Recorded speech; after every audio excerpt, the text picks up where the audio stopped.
ஆவி நிறுவனத்தின் green magic பால் வகைகள் நிறுத்தப்பட உள்ளதாக அண்ணாமலை வெளியிட்டுள்ள தகவல் உண்மைக்கு புறம்பானது என்று பால்வளத்துறை அமைச்சர் விஜயலட்சுமி தெரிவித்துள்ளார். நாமக்கல் மாவட்டம் குமாரபாளையம் பகுதியில் நகராட்சி அலுவலகத்தில் அனைத்து அலுவலர்களுடன் ஆலோசனைக் கூட்டம் நடைபெற்றது. இதில் அமைச்சர் விஜயலட்சுமி கலந்து கொண்டு பேசினார்.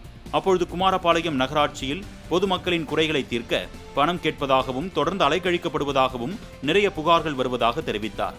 மேலும் தூய்மை பணியாளர்களுக்கு உரிய மரியாதை கொடுத்து அவர்களுக்கு ஆதரவாக நடந்து கொள்ள வேண்டும் என்றும் கூறினார். அது உண்மைக்கு புறம்பானது. சென்னையில் 15 லட்சம் லிட்டர் பால் விநியோகம் பண்ணிட்டு தான் இருக்கும். இப்போ சொல்கிற கிரீன் மேஜிக் பச்சை நிற பால் பேக்கெட் ஒரு நாளைக்கு 4.40 லட்சம் லிட்டர்லேருந்து 5 லட்சம் லிட்டர் வரைக்கும் விநியோகம் பண்ணிட்டு தான் இருக்கும். அதே மாதிரி எல்லா வகையான பாலும் எந்த தட்டுப்பாடும் இல்லாமல் தங்குதடையின்றி மக்களுக்கு விநியோகம் பண்ணிட்டு தான் இருக்கும்.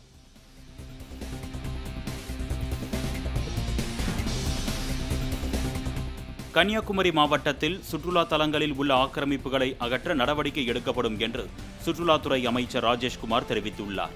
கன்னியாகுமரி மாவட்டத்தில் சுகாதாரத்துறை சார்பில் நடைபெற்று வரும் திட்டப்பணிகளை ஆய்வு செய்த பின் செய்தியாளர்களுக்கு பேட்டியளித்தவர், மாத்தூர் தொட்டிப்பாலம், சிற்றாறு, அருவிக்கரை, திருப்பரப்பு உள்ளிட்ட பகுதிகளில் பல்வேறு மேம்பாட்டு பணிகள் மேற்கொள்ளப்பட்டு வருவதாகவும் சுற்றுலாத்துறையை மேம்படுத்த மேலும் பல நல்ல திட்டங்களை வரக்கூடிய பட்ஜெட்டில் அறிவிக்க இருப்பதாகவும் கூறினார். இல்லை, அதை ஐடென்டிஃபை பண்ணுவோம். இப்போ WRD வாட்டர் ரிசோர்ஸ் டிபார்ட்மெண்ட்டுக்கு உள்ளால தான் இது வருது, சரியா? இதில் சுற்றுலாத்துறை சார்பாக சில மேம்பாட்டு பணிகள் செய்துட்டு இருக்கோம். ஒவ்வொன்றும் ஒவ்வொரு துறையோட ஒட்டி தான் இருக்கு. அதில் என்னென்ன என்கரேஜ்மெண்ட் இருக்கோ அதை அடையாளம் கண்டு அதை சரி பண்ணுறதுக்கான முயற்சிகளை நிச்சயமாக பண்ணி. ஏன்னா ஆக்கிரமிப்புக்கு நாங்கள் சப்போர்ட் கிடையாது, ஆக்கிரமிப்பு எடுத்து தான் ஆகணும். ஆனால் அதே டைமில் அந்த அந்த பகுதியில் இருக்கவங்களுக்கு முன்னாலே அறிவிப்பு கொடுத்து ஏதாவது தவறுகள் நடந்திருந்தால் அதை சரி பண்ணுறதுக்கான முயற்சி.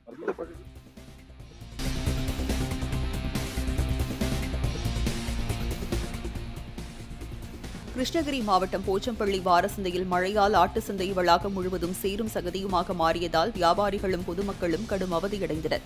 தமிழகத்தின் 2வது பெரிய வாரச்சந்தையாக விளங்கும் இச்சந்தையில் ஆடுகள் வரத்து குறைந்திருந்த நிலையிலும் தண்ணீர் தேங்கி நின்றதால் ஆடுகளை விற்பனை செய்வதில் சிரமம் ஏற்பட்டது.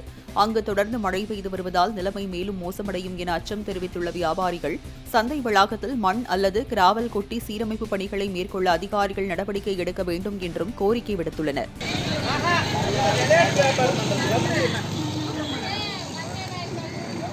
அதெல்லாம் எதுவும் பேசாத